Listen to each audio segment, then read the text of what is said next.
अस्सलामुअलैकुम। मोहम्मद सिद्दीक अपने programme match के साथ हाजिर खिदमत है। जैसा आपसे वादा किया था कि ओवरसीज पाकिस्तानी जो दिल की धड़कन है, जो हमारे लिए बहुत कंट्रीब्यूट कर रहे हैं पाकिस्तान के लिए, बड़ी कोशिशें काविशें हैं इनकी। 2 प्रोग्राम मैंने कर लिए एक हफ्ते में, जो कि हफ्ता पिछला खत्म हो गया हुआ है। अब अगले हफ्ते के 2 प्रोग्राम में एक शख्सियत जिनका इंतखाब किया राना मोहम्मद मुख्तार साहब है। वकालत के पेशे से ताल्लुक है, लॉ पाकिस्तान से नहीं किया, इन्होंने हांगकांग से किया है और वही बाकायदा अपनी फील्ड में काम करे, लेकिन कारोबारी तबके के तौर पर बहुत बड़ी फैमिली, यानी काफी ज्यादा तादाद, मेरा ख्याल है 150-200 के करीब इनके खानदान के अफराद, लगता है वो हांगकांग परमानेंटली सेटल हो गए, लेकिन दिल पाकिस्तान के लिए धड़कता है।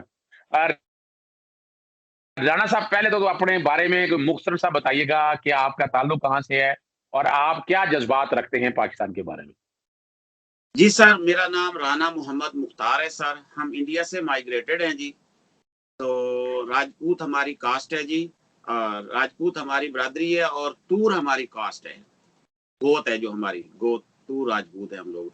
और मैं Hong Kong live and dairy farm का ओनर बात कर रहा हूँ। डिस्ट्रिक्ट झंग के अंदर चिन्योट रोड पे हमारा फार्म है। ये अपना नवाज शरीफ का जो फार्म है उसके बिल्कुल 12 किलोमीटर फासले के ऊपर हमारा फार्म है। और वहां पे मैं माशाल्लाह तकरीबन गाय और अपना बैफलोस तकरीबन 1000 के लगभग मेरे पास जानवर हैं जी। तो मैं रन कर रहा हूँ। तो इन फ्यूचर जो बैफलोस की ब्रीड है उस पर काम कर रहा हूँ सर। और इंशाल्लाह ये मैं पाकिस्तान लेवल पे मैं करूंगा ये काम, पहले नंबर पे इसको लेके जाऊं ब्रीड पे जो है। अच्छा, यहाँ एक बात बताइएगा, आपने बड़ा ज़िक्र किया कि नवाज़ शरीफ के फार्म हाउस के करीब, ज़रा ये भी बता दें कि कौन से फार्म हाउस है? और वहाँ वो तो आपके आस-पास किसी को फटकने नहीं देते, आप कैसे कारोबार वहाँ उस एरिये में कर रहे हैं? सर मैं आपको थोड़ा सा तारफ करवा देता हूँ। मैंने आपको अपनी गोत बताई है तूर। आपने टीपू सुल्तान के बारे में सुना होगा, पढ़ा भी होगा बहुत ज्यादा। और वही हमारी फैमिली चली आ रही है इंडिया से। हमारे लोग आज से 500-600 साल पहले मुसलमान हो गए थे पहले लोग। और वहां पे हमारे ही लोगों ने मस्जिदें बनाई, बड़े बड़े गांव से लोग बच्चों को लेके आते थे। हमारे जो बड़े लोग थे वो हाफिज कुरान होते थे इंडिया के अंदर, तो वो कुरान पाक की तालीम दिया करते थे। तो हम लोग, जैसे आपने सुना कि हमारी तूर जो है गोत, तो हम लोग किसी से डरते नहीं है। तो चाहे पहाड़ भी सामने आ जाए तो हम लोग वो डरने वाले नहीं है। हमने वहां पे सेट किया, लेकिन हमें प्रॉब्लम रहे, बहुत ज्यादा प्रॉब्लम रहे, क्योंकि हम लोग जिम्मेदारा है, 10-12 मुरब्बे का मेरा जिम्मेदारा है। शुगर केन हम लोग ग्रो करते थे वहां पे पाकिस्तान में। तो ये जो रमजान शुगर मिल है, इससे आगे कोई 12-15 किलोमीटर के फासले पे चिन्योट के अंदर ही दूसरी मिल है मदीना। तो ये जो इनका दौर रहा है नवाज शरीफ का, ये लोग किसी का गन्ने का ट्रक, कोई ट्रॉली उस रोड से गुजरने नहीं देते थे। इनका जो मिल का गेट था चिन्योट रोड, बहुत बड़ा रोड है, तो वहां से किसी बंदे को इजाजत नहीं होती थी कि कोई लोडेड ट्रक या ट्रॉली वहां से गुजार ले। ये जबरदस्ती पकड़ते थे और वो उसको अपने मिल में खाली करके और कटौती अपने हिसाब से लगाते थे और वो अपना नहीं जाने देते थे। अगर दूसरे लोग जाते थे तो वो पहले फैसलाबाद जाते थे, फैसलाबाद से आगे फिर वो चिरियोट में आते थे। यानी 12 किलोमीटर का रोड अगर किसी ने क्रॉस करना होता था तो वो पहले फैसलाबाद जाता था। जहां पे डीजल का खर्चा 10 लीटर बनता था, तो वहां पे 70 लीटर डीजल सड़ता था उसका उसका उसका ट्रक का या उसका। तो ये पाकिस्तान के अंदर ये नो गो एरिया बना रहा। ये पिछले 25 साल ये नो गो एरिया था, ये 5 महीने। ये आप देख लें, ये जमहूरियत के दावेदार लोग थे, कहते हैं हम लोग बड़े जमहूरी हैं। तो मैं तो जमहूरियत पे बिलीव ही नहीं करता सर, क्योंकि जो जमहूरियत है वो है, कहते हैं कि वो by the people, of the people, not for the people. Not for the people. हमारा एक, जब हम यूनिवर्सिटी में पढ़ा करते थे तो एक हमारा क्लास फेलो था, वो कभी डेमोक्रेसी अल्फाज को करेक्ट उसको प्रोनाउंस नहीं करता था, कभी भी वो कहता था डेमोक्रेसी है ये ये ये जो मीनिंग हमने ले लिया है खास तौर पे पाकिस्तान के अंदर, ये मीनिंग जो है ना उसकी प्रॉपर जो है ना वो ट्रांसलेशन नहीं करता, उसकी प्रॉपर जो मीनिंग है वो नहीं है हमारे अंदर जो हम लोग कर रहे हैं। अच्छा चलें, अब बताइएगा, ये तो समझ में आ गया, कब्जा माफिया, ये तो पुरानी बात है, हमने पढ़ी। जी जी जी जी आप बाहैसियत ओवरसीज 27 साल से यहाँ, पूरा जी जी खानदान आपका यहाँ पर मौजूद है। जी आप यहाँ ओवरसीज क्या क्या बात करना चाहते हैं? क्या मसाइल हैं, क्या इश्यूज हैं जो आप आवाम तक पहुँचाना चाहते हैं, अरबाब इख्तियार तक पहुँचाना चाहते हैं? जी, बहुत अच्छी बात है। देखो हम लोग फॉरेनर हैं अभी, ठीक है? हम लोग हांगकांग के अंदर तकरीबन 80,000 से ज़्यादा पाकिस्तानी हैं, ठीक है? अल्हम्दुलिल्लाह बहुत अच्छे पाकिस्तानी हैं। और मैं आपको एक और बात बताना चाहता हूँ, अगर आने वाले 10 सालों में अगर कोई आपको बाहर की कंट्री से अगर हाफ़िज़ लोग मिलेंगे, हुफ़ाज़-ए-किराम लोग मिलेंगे ना, तो आपको हांगकांग की तारीख में, हांगकांग की हिस्ट्री में सबसे ज़्यादा आपको बच्चियाँ और बच्चे हाफिज कुरान मिलेंगे। यहाँ पे आप आए तो आपको पता चलता है कि कोई मुसलमान है। मस्जिदें भरी होती हैं, पांव रखने की जगह नहीं होती। यहाँ पे लोग 5 वक्त नमाज पढ़ते हैं। बच्चियां जो स्कूल में भी जाती हैं तो वो भी बुर्का पहन के जाती है यहाँ पे। अल्हम्दुलिल्लाह शुक्र है। लेकिन जो मेन प्रॉब्लम हमें आ रहा है पिछले ये नवाज शरीफ के दौर से आ रहा है, हमें जो पहला दौर था उससे भी और उसके बाद से भी, ठीक है? प्रॉब्लम ये है कि हमारे पास जब हम हमारे पास अभी चाइनीज नेशनलिटी है, ठीक है? इसकी भी एक हिस्ट्री है। हमें जो मेरा खानदान है, हमने क्यों ली ये नेशनलिटी चाइनीज, क्यों ली? ये परवेज इलाही के दौर में हमने पाकिस्तान की नेशनलिटी खत्म की और हमने ये नेशनलिटी ली चाइना की, ठीक है? वो भी एक बहुत बड़ा एक प्रोग्राम हो सकता है उसके ऊपर कि क्या क्या प्रॉब्लम हमें हुए थे परवेज इलाही के दौर में, ठीक है? तो वो प्रॉब्लम थे। अब प्रॉब्लम ये है कि जो हमें प्रॉब्लम आ रही है, हमें जो हम लोग चाइनीज नेशनल है ना, तो हमें गवर्नमेंट ऑफ पाकिस्तान ये कार्ड इशू करती है, पीओसी कार्ड। इस पीओसी कार्ड पे हम लोग पाकिस्तान में, लेकिन अगर हम वहां पे इंक्वायरी करें, रेलेवेंट अथॉरिटी से हम इंक्वायरी करें, तो वहां पे वेबसाइट पे लिखा हुआ है कि आप लोग अकाउंट खोल सकते हैं, ठीक है? आप लोग अकाउंट खोल सकते हैं। लेकिन जब हम बैंक में, किसी बैंक में भी जाते हैं अकाउंट खोलने के लिए, तो वो रियलिटी उसके बरक्स है। वो कहते हैं जी आपका फिंगरप्रिंट नहीं आ रहा, आपका डेटा कंप्यूटर में नहीं आ रहा, तो इस वजह से हम इसको नहीं खोल सकते। ये लिखा हुआ है लेकिन हम इसको फॉलो नहीं कर सकते। एक तो हमारे लिए ये प्रॉब्लम है। मैंने नवाज शरीफ को कई लेटर लिखे तो उन्होंने जवाब नहीं दी। एक लेटर का जवाब आया था कि जी हम इस पे वर्क कर रहे हैं, तो लेकिन बाद में कोई जवाब नहीं आया। अब ये सबसे बड़ा प्रॉब्लम हमारे लिए ये है कि जो चाइनीज लोग हम है ना, हम चाइनीज नेशनल है हम लोग, तो हमारे लिए प्रॉब्लम एक तो ये है कि हमारा वहां पे अकाउंट नहीं खोल सकता किसी बैंक में। अब मेरी पेमेंट आती है तकरीबन 1 करोड़ के लगभग दूध की पेमेंट आती है, दूध की जो इसकी है अपना 1 महीने में, वो हमने किसी रिश्तेदार का अकाउंट खोला हुआ है, उस पे हमारी पेमेंट ट्रांसफर होती है नेस्ले की तरफ से। तो ये सब लोगों को ये प्रॉब्लम है। एक तो इस मामले में अच्छा इमरान खान साहब को डिस्कस करना चाहिए। ये जो जुल्फी बुखारी साहब हैं वो अच्छा, एक मिनट, मैंने बड़ा अच्छा सवाल किया, यहीं पर सवाल रख देते हैं। जब हमारा प्रोग्राम जो भी नादरा के या बाकी लोग देख रहे होंगे, ये मैं कोशिश करूंगा जो हमारा जुडिशियल एक्टिविज्म पैनल जो फोरम है हमारा एनजीओ का, उस हवाले से हम ये बाकायदा लिखें उनको कि आपके ये जो मसाइल चले आ रहे हैं, ये फौरी तौर हो सकता है इसमें हम या हाई कोर्ट में कोई रिट भी दायर करें। ये हम आपको बता देते हैं, या आप बाकी लोग भी सुन रहे हैं कि ये वाला जो मसला हमारे ना ओवरसीज पाकिस्तान के इस कॉन्टेक्स्ट में आ रहा है, फिंगरप्रिंट के हवाले से, अकाउंट्स के हवाले से, बहुत जल्द हम बाकायदा खत भी लिखेंगे और हाई कोर्ट में भी जाएंगे, कोर्टों में भी जाएंगे, ताकि ये मसला आप लोगों का हल हो सके। हाँ सर, ये मैंने जब पाकिस्तान में मैं गया था तो मैं इनके जो ऑफिस में गया था, तो उन्होंने बोला कि हम लोग पिछले 10-12 साल से 15 साल से इनको लिख रहे हैं, जो भी गवर्नमेंट आती है उसको लिख रहे हैं कि इसके लिए अमेंडमेंट जरूरी है। सिर्फ और सिर्फ चाइना का ये प्रॉब्लम है कि जो जिस बंदे के पास चाइनीज नेशनलिटी है वो पाकिस्तानी नेशनलिटी नहीं ले सकता इमीडिएटली। अगर वो चाहे तो नहीं ले सकता। अगर कोई बंदा 7 साल वहां जाके दोबारा रहता है तो फिर ले सकता है, ठीक है? अदरवाइज कोई अपनी मर्जी से कोई बंदा नहीं ले सकता नेशनलिटी।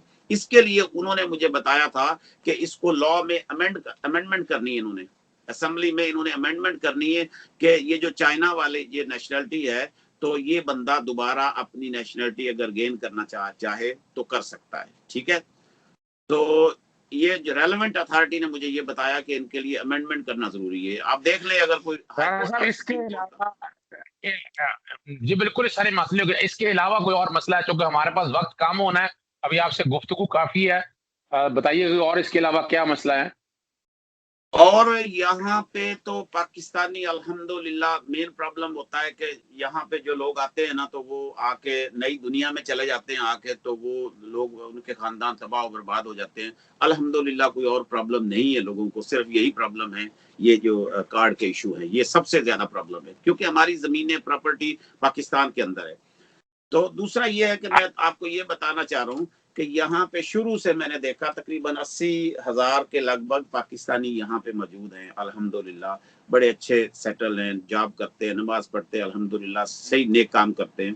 तो जो भी वो पैसा वगैरह भेजते हैं तो थ्रू द चैनल वो भेजते हैं। मैं आपको अपना बताता हूँ कि पिछले 27 साल के अंदर मैंने और मेरे खानदान वालों ने जितना भी पैसा भेजा हमने थ्रू प्रॉपर चैनल भेजा है। ठीक है, हम जैसे यहाँ हांगकांग के अंदर पासबुक मिलती है, हम नेशनल बैंक से जब पैसा सेंड करते हैं तो बकायदा हमारी जो पासबुक होती है वहां पे उसकी एंट्री होती है, तो बकायदा तरीके से हम एक लीगल तरीके से भेजते हैं।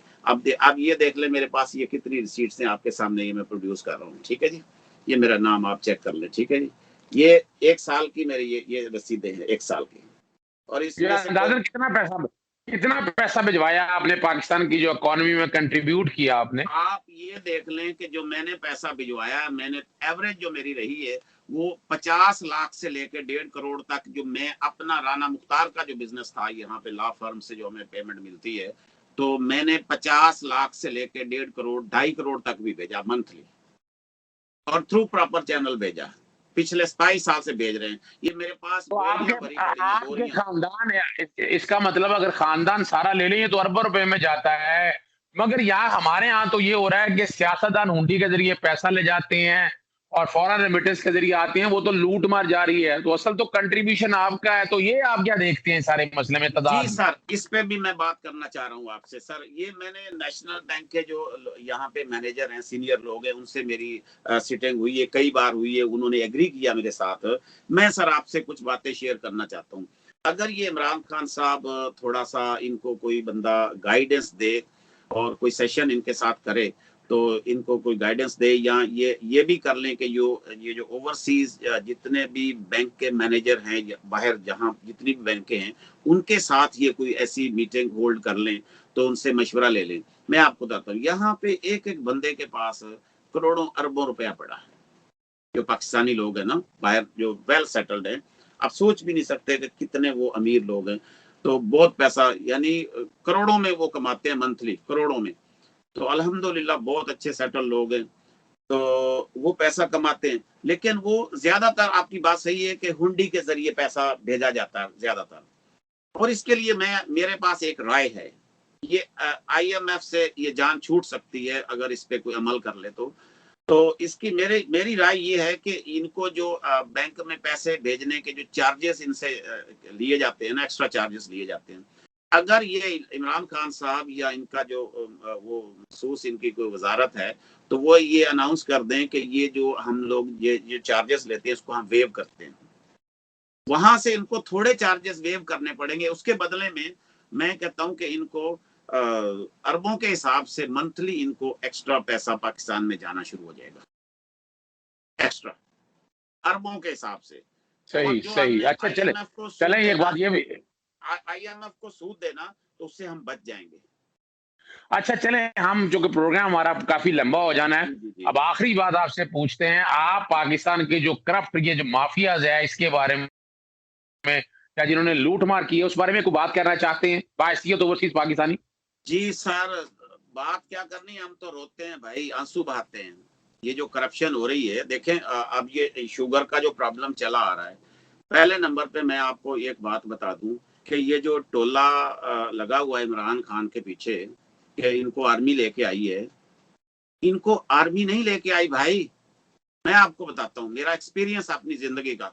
92 में जब इसने वर्ल्ड कप जीता था ना, मैंने उस वक्त लोगों को, जो कुरान और सुन्नत पे अमल करने वाले लोग हैं, ये टोला जो है ना, ये चंद हजारों का टोला है, जो गाली गलूच का रवाज जिन्होंने डाल दिया है, इमरान खान को गाली गलूच निकालते हैं, तो ये इनके ऊपर अल्लाह की लानत है। कुरान का फैसला है, कुरान का फैसला है। मैं आपको थोड़ा सा जरा दीनी लिहाज से थोड़ा सा बता दूं जरा कि इनके ऊपर अल्लाह की लानत है। जो बंदा झूठ बोलता है, किसी के ऊपर बोतान लगाता है, उसके ऊपर अल्लाह की लानत है। कुरान का फैसला है कि ये लोग आखिरत में ये जो लोग झूठ बोलते हैं, कुरान और सुन्नत से हट के बातें करते हैं। सूरह यासीन में वमताजुल यौमा अय्युहल मुजरिमून, क़यामत के दिन ये लोग अलग किए जाएंगे। ये लोग झूठ बोलने वाले, फसाद डालने वाले, गाली गलूच निकालने। एक बंदा 5 वक्त का नमाजी है, वो चोरी नहीं करता, अपने मुल्क का पैसा बचाता है, वो एक अच्छा मुसलमान, एक बादशाह, अच्छा बादशाह है। वो सही हर वो काम करता है जो कुरान और सुन्नत के मुताबिक है। और उसको जो ये लोग बोतान लगाते हैं। अब देखें, मरियम साहिबा है, अब सारे लोग पागल हुए हैं, चंद हजार। लेकिन मैं आपको बता दूं, इमरान खान साहब 92 में इसको आर्मी वाले नहीं लेके आए। 92 में मैंने देखा है कि लोगों को आंसू बहाते हुए, तहज्जुद गुजार लोग आंसू बहाते, वो कहते थे, ऐ अल्लाह, इस जैसे बंदे को हमारे मुल्क का वजीर आजम बना। 92 से लोग दुआएं मांगते हैं। इनका कुछ नहीं बिगाड़ सकते ये चोर। मैं आपको बताता हूं, अगर चंद हजार लोगों का टोला है ना जो इसको करप्ट कहता है इमरान खान को, ये हकीकत नहीं है। करोड़ों के हिसाब से लोग अल्लाह के हजूर सजदा करते हैं और वो दुआ मांगते हैं इसके लिए, इसकी सलामती के लिए दुआ मांगते हैं। ये जो ग्रुप बंदी बन रही है, जो कुछ मर्जी कर ले, देखो आज वो वक्त आ गया है। फलस्तीन के अंदर मुसलमानों ने अभी हाथ उठा लिए हैं, अब उनको जवाब देना शुरू कर दिया। उसको कौन इमदाद कर रहा है? अल्लाह की जात। एक बंदा जब नेक काम करता है, उसका कसूर नहीं होता, उसको लोग बोतान लगाते हैं। वो बोतान लगाने वाले लोग नीस्तो नाबूद हो जाएंगे। और सच्चाई जो होती है ना, वो काम आती है। कुरान पाक में अल्लाह ताला फरमाता है, जो लोग, देखो मैं मुसलमान, मैं नमाज पढ़ता हूँ, मैं झूठ बोलता हूँ कि ये करप्ट है, इसने चीनी चोरी कर ली, इसने पैसा चुरा लिया। अरे भाई, उसने क्या चुरा लिया? उसने क्या चुरा लिया? ये इनको पता लगेगा कि आखिरी दिन में जो इमरान खान के सपोर्टर हैं, कुरान पाक में सूरतुल फजर में अल्लाह ताला फरमाते हैं, जलाल में फरमाते हैं, या अय्यतुहन नफ्सुल मुतमइन्ना इरजिई इला रब्बिक रादियतन मर्दिया फदखुली फी इबादी वदखुली जन्नती। जो लोग सच्चाई का साथ देंगे, नमाज पढ़ लेना, कुरान पढ़ लेना, ये मुसलमान होना जरूरी नहीं है। इन्नमल अमाल बिन्नियात, उस पे अमल करना जरूरी है। इंसान जो बोलता है उसको तोलना चाहिए कि मैं क्या बोल रहा हूँ, मैं सच बोल रहा हूँ कि मैं झूठ बोल रहा हूँ। अगर एक बंदा कहता है मैं नमाज पढ़ता हूँ 5 वक्त, मैं कुरान पढ़ता हूँ, मैं तहज्जुद गुजार हूँ, और वो बंदा सारा दिन झूठ बोलता है, नाप तोल में कमी करता है, लोगों के ऊपर बोतान लगाता है, ये जो बोतान, अच्छा राणा साहब, इमरान खान नहीं करता ये चीज। मैं आपको बताऊं, मेरे जैसे करोड़ों लोग हैं जो खून का आखिरी कतरा भी इमरान खान के पीछे बहा देंगे। मैं आपको अपनी बात बताता हूँ, मैं तहज्जुद पढ़ता हूँ, 3:30 बजे रात के मैं उठता हूँ, तहज्जुद पढ़ता हूँ, मैं सजदे में जाके रो रो के दुआएं मांगता हूँ इमरान खान के लिए। मेरे खून का आखिरी कतरा भी इमरान खान के लिए हाजिर है। बाकी रही बात ये बहुत आखिरी बात, ये देखो 29 अरब रुपया। मैं इमरान खान साहब से ये भी रिक्वेस्ट करता हूं कि ये टोला जो इर्द गिर्द इनके लगा हुआ है, उसको देखें कि कौन बंदा इनको सही गाइडेंस दे रहा है। जो गाइडेंस नहीं दे रहा, मैं आपको बताता हूँ, ये जो चीनी का प्रॉब्लम आ रहा है, अरे भाई 29 अरब रुपया सब्सिडी दे दी। अरे भाई 5 मिलें, जो पाकिस्तान की तारीख की सबसे बड़ी 5 मिलें लग सकती है इनके। मैं जंग की बात करता हूँ, जहां मेरा फार्म है उसके सामने हजारों एकड़ जमीन पड़ी है, जंग के अंदर हजारों एकड़ जमीन पड़ी है बंजर। वहां पे ये वही 29 अरब रुपया, 1 साल की मार थी, 29 अरब रुपया लगा के अंडर आर्मी के अंडर देता ये मिलें, उनका कंट्रोल होता, और ये मिलें आर्मी की सुपरविजन में बनती। 1 साल के अंदर ये हमेशा इस लानत से जान छूट जाती। ये जो लोग आज वहां पे वो अफ्तारी करते हैं, जाके ब्लैकमेल करते हो, जी हमने ये करना, हमने वो करना, इमरान खान साहब सोच ले। अरे भाई वो कागजात है कोर्ट के अंदर, कोई हमारे गांव के जुलाहे थोड़ी बैठे हैं। अरे भाई वो ऑनरेबल जज बैठे हैं वहां पे, वो देख रहे हैं आपको। अगर देखो एक केस है वो बेकार है, उसमें एविडेंस नहीं है, ठीक है, तो कोई कोर्ट उस केस को लेता है? मुझे बताएं जरा। अच्छा राणा साहब जरा गुफ्तगू लंबी हो जानी है। हम किसी दिन फिर दोबारा प्रोग्राम करेंगे। 2 चीजें आपकी बड़ी जबरदस्त मुझे पसंद आई। आपने एक तो वाज़ेह तौर पर कहा ये सब्सिडी के नाम पर दी जा रही है, गवर्नमेंट शुगर मिलें खुद कायम करे। बड़ी अच्छी खुद कायम प्रपोजल करें, दी है। ये लोग रोडों पे आ जाएंगे, ये लोग रोडों 29 पे आ अरब जाएंगे। रुपए जो सब, मैं इत्तेफाक करता हूँ 29 अरब की जो सब्सिडी दे रहे हैं, ये इमरान खान साहब आपके लिए और आपकी काबीना के लिए बड़ा अच्छा मशवरा राणा साहब ने दिया है कि आप वो पैसों से शुगर मिलें हुकूमत खुद कायम करे, ताकि ये चीनी और इसी तरह गंदम के हवाले से मिलें भी जो हैं वो भी खुद कायम करें। इजाजत दीजिएगा, फिर दोबारा राणा साहब आपको तकलीफ देंगे। अस्सलाम वालेकुम, खुदा हाफिज, पाकिस्तान जिंदाबाद।